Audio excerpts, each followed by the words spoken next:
Well, good morning, everybody. So today I am going to do something that I haven't done in a while, and that is to go through the process that we do every day when we're looking for new pairs to trade, right? So we do relative value analysis and trade pairs.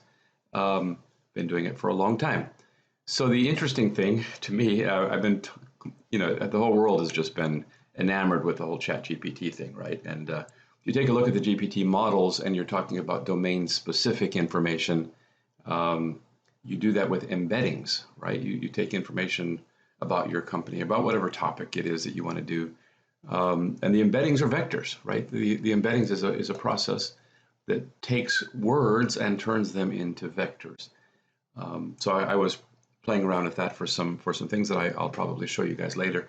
But that is the technique that the large language models use, right? Is you put in some, they call it a prompt, right? Some words, it turns it into a vector and then goes and compares to this huge and massive database of vectors to find something that's similar in order to create a response for you. The thing is, when I read how that worked, and that is fascinating, and I do intend to push that out a little bit for the financial sector. But let me show you what we've been doing for, well over 10 years here. So one of the techniques that we use to help select the pairs is principal component analysis. And as you mathematicians know, I'm not going to go into the details of how all this works, but the principal component analysis takes a basket of products and outputs vectors, right? It turns each of those into a vector. They call it principal component analysis because it orders them according to the most important components and moves down to the less. So here we have 10 different I call them risk factors, right? That it's created. And the 11th column here, by the way, is the error function, and for you mathematicians, the bottom row down here are the eigenvalues, right? So the eigenvectors themselves are here. So that's enough of the math here. But the point is that once we created these, the way that we select which products are close enough, similar enough to trade together is by doing cosine similarity.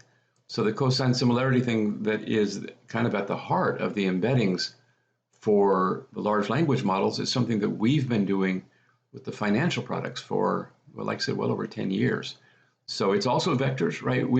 They're turning words into vectors. We're turning a series of numbers into vectors, and then we're comparing them in the exact same way that they're doing today with a cosine similarity.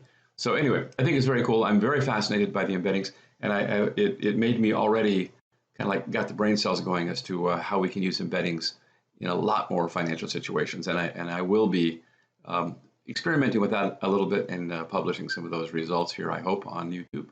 Okay, so let's go back and see what our analysis did today.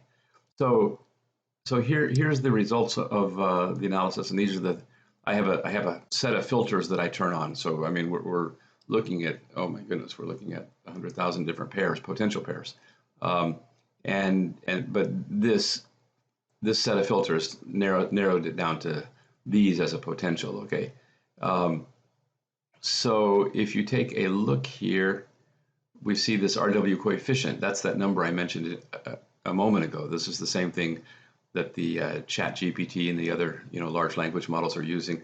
This is the results of the vectors out of the PCA being reduced down using the cosine similarity, and this is the actual number. So this has a 0.99. That's an extremely high number, and I have them in order reversed here.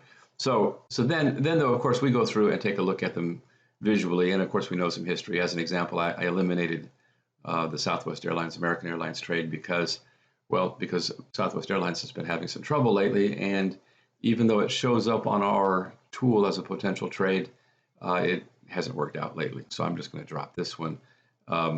We could go through and look at these. I've already done it though, so we're just going to jump straight to the results. So I've eliminated a few of them just by looking at them here.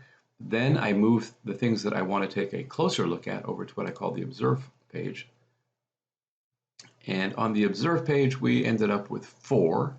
From here, what I do is we have something called hitting probabilities. Okay, the hitting probabilities is another very cool model that probably has no application at all to ChatGPT, But what it does is takes every time series of data and makes a model from it, breaks it into chunks, and from there it allows us to run a Monte Carlo simulation, so we can give some predictive things. So it's a predictive model, right? So here are the things that we still have in there. Okay. Let's take the top one here. So we're going to get the data, and once the data is populated, it is now, we're going to run a Monte Carlo simulation. By the way, the model that we created here is Ornstein-Uhlenbeck. We have some other models that we can use, but Ornstein-Uhlenbeck is the one that anybody who studied this stuff in school is familiar with, so I thought it was better to keep people in a comfort zone.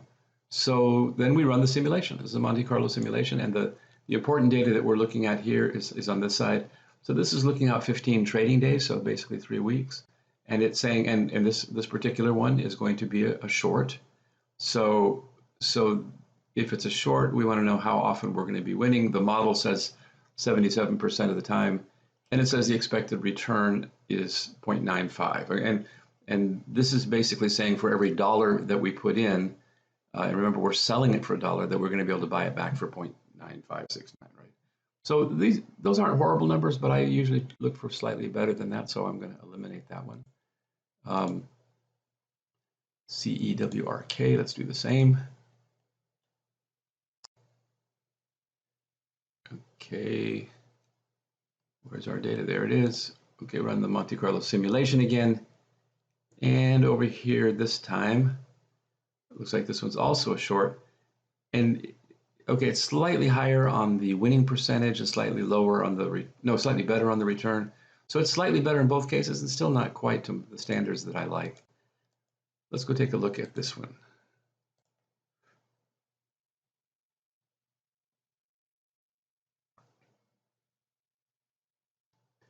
Okay, now we're cooking with gas. So here we are. This is saying this is a long, and it's saying we're going to be above the current number. So this number is basically just saying what's the chances of us actually being profitable. This is saying 96% of the time, and the expectation value of 1.07.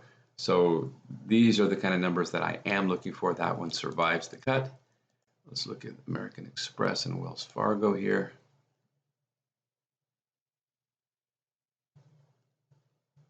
And this one, okay, this is not quite as good as the previous one, but certainly better than the first two, right? So it's almost, well, over 86%. This is a short as well. Over 86% of the time it's predicting. Now, for those of you who don't trade pairs, remember that this is using the historical data, right? Obviously, that's all we have is historical data, and we're never going to trade a pair that hasn't performed well historically. But remember that the things that make a pair's relationship break down are things that haven't happened yet, right?